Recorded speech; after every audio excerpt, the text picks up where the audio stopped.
Before I get started, I want to give a shout out to the entire Education Committee, and not only that, but the entire board. All right, and with that, I'd like to bring up Kai to talk about the first one. This AI thing that's been really in our lives right now, they offer programs and software where you can actually take your mobile phone or cameras and record damage around a vehicle. And there's companies out there like Ravin AI who originally caught my eye, basically, is the fact that if you are renting a car, you can take your mobile phone, walk around at 360, record any damage, and then when you turn it back in and they have a discrepancy, you can come back and verify that, hey, this is what it looked like when I picked it up. I thought it was interesting because, like, most shop owners have a check-in process. You know, we take 200 photos before we touch the vehicle, 200 photos when we deliver the vehicle. This could be a great app that you can substantiate whatever you took pictures of and do a quick 360 and document what you've seen. So what's neat about the Ravin, in my opinion, there's no hardware to buy. It's software-based. Basically, you pay a subscription fee depending on how many photos you want to take. So that was just something I wanted to bring up, that there's other companies that do this, and I think it's an asset to what we do now. All right, I'm going to talk about the next one here, which is all about 3D scanning. This is something that I see probably starting to gain a lot of traction in our side of the industry. And for those that are not aware, 3D scanning used to require a lot of bulky equipment in order to gather a rendering of an object. You may have had to spray like an aerosol powder on a part and use targets. You can see some of them in the right side picture there. They're like a black and white dot. As time has gone on, the tools themselves have shrunk substantially, and the amount of time it takes to gather an accurate scan is a fraction of what it used to be. Creaform was one company I saw in Upper South that mainly makes their tool for the aftermarket industry and helping them prototype and develop parts. But the way I see it, and I know there's at least a few other companies out there that are actively trying to build something in the collision space. CDI is one of them. They're based out of Canada, I believe. And what they're trying to do is allow probably some type of digitized way of validating damage or parts. And that way you could scan an object and verify very quickly if it's within tolerance or not. I know this came up at the OEM Summit about validating seatbelt mounting points and other safety component mounting points. This would be a very efficient way of doing that. One of the barriers that I think some of the companies that I spoke to at SEMA about this is that the OEMs maybe gatekeeping or guarding the CAD data and other information that may be needed in order to allow a database to be created to start having reference material off of. So if any of the equipment manufacturers are in the room and that work with OEMs can maybe start to bend their ear on this, I do think this would help save time, especially in the repair planning process. And not only with the time savings, the accuracy goes up because we're not missing damage and omitting very important things as part of the diagnosis process. So in addition to what Andrew is saying for SEMA, we also do new product judging, some of us, and this is one of the products that we saw. So Ngenco, it's actually a PPS, so paint protection spray as opposed to film. So new technology for the US, been around for at least 10 years, I think. In the UK, I'm still kind of learning the process of it. I was able to speak with people from Ngenco. We went through kind of the the process of applying it, right? So you put a dust coat down, and then you let that kind of flash off, and you come back with 3 to 4 coats of their product, and then you can put like a color on top of it. But like at the heart of it, this product is really just a paint protection spray, PPF per se, and then being able to add color to the color change is what makes it sexy, right? Is it removable? It is removable. And then so it's clear on top. It needs a booth to be sprayed at. I asked him like how long, like the longevity of it is, and he was saying it's like paint, right? So it's how long you take care of it. Could be for a couple years or it could be forever. Yeah, no adhesive when you remove it. Super easy to take off. Does it contain any VOC? It's a good question. I would imagine so, yes. He said it is water-based. I did ask him. So I'm still learning about the product myself. Next up for me is the KECO bed cap removal tool. I was able to smuggle it through TSA here. So price-wise, $34.95, super soft handle, malleable, right, stainless steel, easy to maneuver to where you want it, but it also, function-wise, it could do a clip removal tool. And then I believe we have a short video on it. So a lot of times with these, like these bed cap, not only on the side panels, but also on the gates, a lot of times they're one-time use, right? So removing them requires replacement. Not to say this is going to rectify that or solve that, but it's definitely going to help. Especially for the price point, right? $34.95. So easy I can do it, right? Everyone kind of gets the idea. And then lastly, so another thing that was cool for us was the RAE Reliable Automotive. They have an EV safety cart. So we've got one.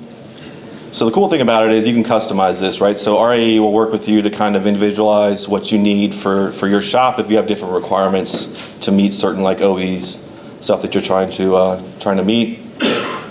And then also size-wise, you could do a bigger cart, smaller cart. They have a standardized cart with all types of stuff that you see there. You got your signage, your gloves, your safety hook, and then your isolation areas, also with your isolation mat.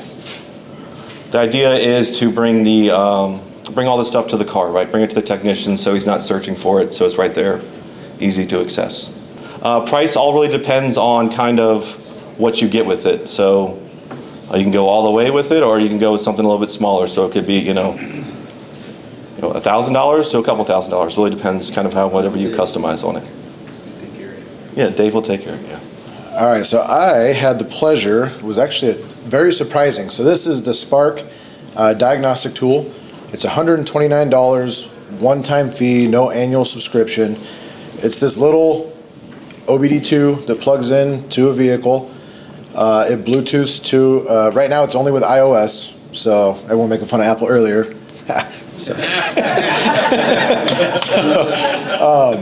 But I was actually very, very impressed. This is one of the ones that I didn't see, and when we were in the committee, we were talking about it. I decided to purchase it, and for the last month and a half, I've been testing it out. It has AI built into it as well, so you can take a picture of your tire, for instance, and say how much tread do I have left on my vehicle, and it'll come back and estimate 3,000 miles or whatever the estimate is. You can take a recording of a sound and ask it, what's this funny sound that's happening, and it'll give you an idea of what that is. Run codes to see if you have any codes to correlate that with codes. It gives you vehicle health. It allows you a glove box to where you can put your driver's license, your insurance card, your registration, all your important documents in that you can access anytime on your app. It was very impressive for the price point that it was. I was shocked. I actually got to test this out last week before I went to Wisconsin for my welding recertification. I had a check engine light come on my way to the airport, and I had it plugged in, and I ran the codes as I was driving, and it popped up 3 codes, which I needed to drop off at the dealership because it was going to limit my mileage very shortly. So it was super, super cool. If anybody wants to see that, I have it on my phone. Happy to show you the app if you guys want to come find me later. But really, really cool. Oh, one other thing too, if you have a mechanic shop, you can register your business with SPARQ, and customers can choose your business and live feed their data of the issue they have to your business, along with a estimated cost of repair. Give the shop all the information on what's going on with your vehicle, the codes already ahead of time, so you can research that and see about giving them an estimate prior to them even coming into your shop. So pretty cool, honestly. Justin, did you do any, I'm just curious, did you compare it to any of your more professional grade tools to see, did it have different output or similar output? Before, I didn't have the code populate until I was on my way to the airport, so I didn't have a chance to cross-reference it to another OBD2 tool that we have. But running it, it had 147 things that it looked at in its code reading. So, comparable. It's not a factory tool, but it gives you really good insight, I think, to potential issues.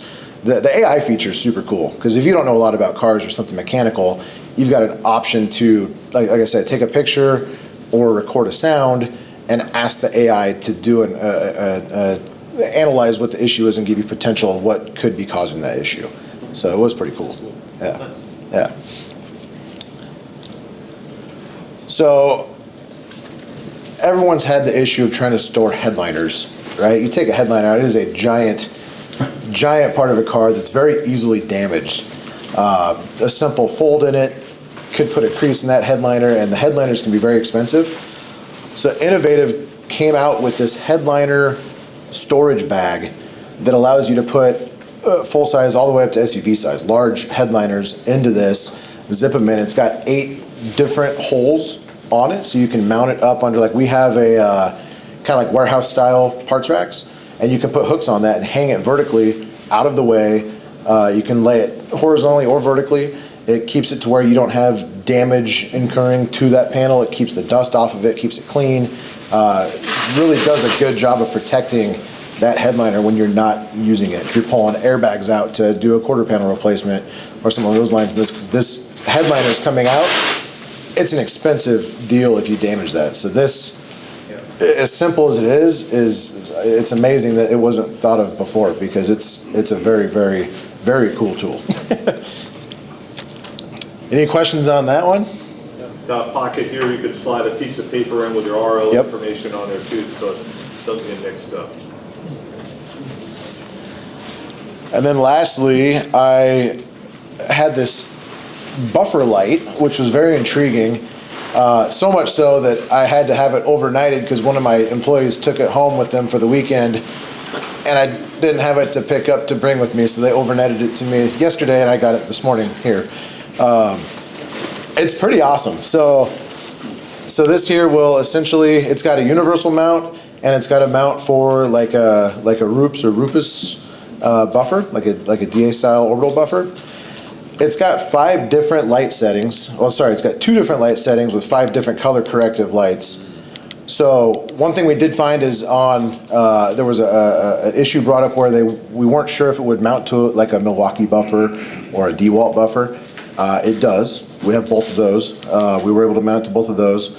But I can tell you that with the 8-inch buffing pad, the light hits the edge of the buffing pad, so it is more gauged towards like an orbital with a 6-inch or smaller buffing pad, but it's bright. It's really easy to see, especially if you have a detail bay that doesn't have the best of lighting on a certain panel that you're trying to buff out. It really adds clarity to the panel that you're buffing to help see any kind of cloudiness in the clear coat that you maybe didn't get completely. And it does give you 5 different color corrective lighting scenarios on here at 2 different settings. The other cool thing too is it's rechargeable. So the battery, it's got a lithium battery that comes out in the back. It's a USB-C plug-in on the battery that gets charged up, and it lasts a full day on 50%. It'll last probably 4 hours on 100%. So they sell extra batteries on their website. I think on their website it's $199 for this. So my guys loved it so far. So yeah, if you guys have lighting issues or something along those lines, I would highly suggest looking into getting the buffer light. All right, the next item on here is my personal favorite. This is the Power Probe ECT 3000. It's a short circuit tracer kit. That's over here on the left side of the table. Diagnosing wiring problems or an open short or an open to ground or anything that's pertaining to maybe you have a pre-scan that's done on a car and you're struggling to find where the break is in the wire. This tool was, if you walk through Upper South, they had a little toy Power Wheels Jeep on display where they were giving demos of this. If you missed it, it's on their YouTube channel. So just look up Power Probe, navigate over there and find ECT 3000. You can watch how it works. But the beauty of this tool is you don't have to take any panels off the vehicle to find where the short is. What it's doing is it's energizing the wire, the portion of the wire harness where you suspect that there's a problem or something is broken. You can do that by maybe looking at the faults that you have already. You hold up the remote receiver up against the area where you suspect there's a problem, and it sounds off an alarm to notify you that, hey, this is where the short is. Then you can go through, start peeling back your wiring loom and your tape and all that and go look for it. It's really useful. You know, a lot of modern vehicles these days, the wiring harnesses have a soy-based sheathing on them, which is meant to biodegrade. And this, even though you may not necessarily have collision-related damage, you may get rodent damage on your lot. If you have a large parking lot with your vehicle sitting, I know in my shop especially, we had to put a lot of traps out just to catch rodents because we were buying harnesses. And there's nothing worse than when you're trying to finish a car up and you're getting phantom codes that you don't know why, that had nothing to do with the accident, and that can totally take a car from being on time, ready to deliver, to now becoming a 3 or 4 week repair, depending on the status of that wire harness from a manufacturer. So I believe this is only $233. Occasionally you can find coupons online to get it under 200 bucks. This definitely saves a lot of time, so I would highly encourage getting. Yes? Could that possibly be used to verify like connectors for like bent pins? Because that's a probably common thing that happens in our business, is like the door connector or even parking sensor harnesses. All of that, yeah, because if it can detect there's an open, then as long as you have a way of energizing that portion of the harness to trace, so you could run electricity through it, then you could potentially use that tool. Great. Yeah, yeah. All right, the next one here is a super handy material lift winch stacker. No one likes to deal with workman's comp claims. No one wants to see their employees get hurt, especially if you have a lot of stuff that you need to move around in your shop, whether that's paint materials, whether that's parts deliveries, anything that's of any weight that might aggravate or cause an injury. This is a great way to prevent that. It's kind of like a mini forklift in a way, and you can use a hand crank on there to move things up and down. For the price, for $450, $460, depending on where you buy it, I thought this was a neat tool that can definitely help with the ease of someone maybe working alone and not interrupting somebody else to come help them. And it can lift up pretty high. There are some videos on their website. This is available in a lot of different retailers, I think even on Amazon as well. So I thought this was a nice way to help ease the physical burden of the technician's jobs, because I think sometimes it's easy to overlook that in the day-to-day operation. All right, the last one that I'm going to speak about is the innovative weld test station. That's a picture of mine, Master Tech on the left there, that's Mac. All of my techs have been playing with this tool and have been really, really impressed with it. It has a very small footprint in the shop. It has a vise already built into it. As you can see on the right side, you can articulate the test piece mount in a variety of different ways to make it really easy to practice. And what's even cooler is the documentation side. There's a little tag that you hang by your workpiece, and the guys are really happy with how easy it is to just do it. There's a magnetic dry erase marker that sits on the cart. They can take a quick photo of it, goes right into your RO, and now you have a record that you performed your test weld. And for the price of around $1,300, I thought that was a bargain, really, considering just removing the barriers for a lot of technicians that would do this maybe in their stall and do it kind of in a Mickey Mouse way that wasn't always consistent. Now they know that they can wheel this over to their stall, set everything up, get their settings dialed in on the welder, do their test, and keep going. Hi, everybody. First one up is the Z619 Seymour, and I think there's a video to go with it. Great little product. It's got the 2-inch, 2-finger trigger, which the painter loves that. I went through this with my painter, just showing him the video. We didn't have the tool to actually use, but he said, yep, that's going to be very similar to what he's used to.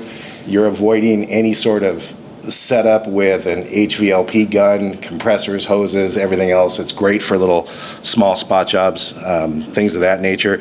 It gives you a good, consistent, even coverage, and a nice fan blade. So we don't know the price on it yet, and I don't think we could actually get our hands on one, but at SEMA we thought this was a cool enough tool to look at. So next is the 3M Hookit. Tom, were those specific to their product, or are they universal? No, that was specific to their product. So their replacement cartridges, it's their stuff, but they do say that it's premium stuff that you're used to seeing. So okay, next one up was the 3M Hookit. So the 3M Hookit pads, flexible foam sheets. These are pretty cool, especially compared to what we're used to seeing. So usually we're used to getting these, see any of your technicians using this little flimsy ass sheet, and then they're taking more of your material and they're putting it on a piece of Scotch-Brite and trying to use it versus... Todd, into the mic. Sorry, yeah, my bad. Thank you. The 3M pads, little foamy, you can actually good texture, good application all the way through. Very similar to what you're getting with a piece of Scotch-Brite to it. But 3M was kind enough to put the little holes in there so you can actually blow it out. So if it starts to get clogged up after use, you can keep using the piece. Really, really handy. The Milwaukee Borescope would be the next one. Went through this with my mechanic. He said he had something similar, but it was a very cheap version from Harbor Freight with a tiny little cord, and you were trying to use it and see it on your phone. He said if he had access to something like this, it would be very helpful. The wand in the camera, very long, so you can get down into a lot of places. The screen, very clear. Really handy tool from Milwaukee. So price point on that one, little steep at $1,500, but you know, the technology's there, and it's a damn good camera where you can get into a lot of places, down into dash, air conditioning vents, etc. Looking for broken glass, looking for damage, looking for rodents, whatever you want to find. So. And this is video enabled as well, so you can take a video clip with this tool, and then from the device, email it to somebody, and it makes it really quick to have it documented and in your file. And I believe that the wand has 2 different cameras on the end. So you can get, it's a lot easier. There's, we use these a lot for trying to find damage within like a center pillar or an inner center pillar where you go through a body plug and you try and see in there. Sometimes with trying to orient the standard borescope, you have trouble with the end of the wand. Given the small profile of this and the fact that it has 2 cameras on it, makes it really easy to document that. So does that have a light in there too? Yes. Okay. So another awesome tool from Milwaukee. Last up for us is going to be the Milwaukee Insider Box Ratchet. Justin was kind enough to bring this down for us. Again, going back just from my team and my mechanics, they said if they had something like this, it would be fantastic because that low profile on the head with the socket, it's about a 1/4 inch shorter than a standard setup, where if you're trying to get into some really small spot in an engine bay or anything of that nature, or in some suspension where you can't normally get access to, this is a game changer. It's just going to save you a ton of time and energy removing other stuff to get access to it. So really, really good piece. And again, Milwaukee, upside with them and most of their tools, all their batteries are going to be interchangeable, etc. And price point sitting at about $300 on that one. So. All right. Cool. Thank you, guys. Gentlemen, appreciate that. Everybody, give them a round of applause.